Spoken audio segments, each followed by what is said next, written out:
Hi guys, in this video I'll show you how to fix the issue in GeForce where you're having issues recording your game audio. Now it's nice and simple to fix. We just first need to come over to our start menu and we need to launch the GeForce Experience application, and then from here we need to come inside of these overlay settings and you need to make sure both instant replay is turned on and also recording needs to be enabled and turned on. Now I can't turn the recording on right now as I'm currently recording this video, but you need to make sure this is enabled in order to do the next step. So once these are both enabled, what we're going to do is we're going to minimize the GeForce experience, and then we're going to come down to our taskbar in the bottom right here, and you need to right click on your speaker icon and come inside of Open Volume Mixer. Now if we scroll down to this app section here, you should see GeForce inside of here, as long as you have those two options turned on that I just mentioned. Now because I don't have the recording on at the moment, I won't see GeForce inside of here.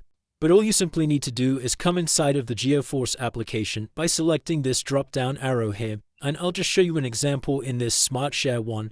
And we need to select the correct output device, and you need to make sure this output device is selected to your speakers. And now obviously if you are using a microphone, you can select that here for your input device. And then once we've selected the correct settings from here, we can close out of this sound volume window, and the next thing you're going to do is head back over to GeForce, and we're going to come back over to the game overlay settings. And once you're inside of these overlay settings, we're now going to turn off our recording and also turn off the instant replay. And once these are both set to off, we can then come into the settings window by pressing this cog icon.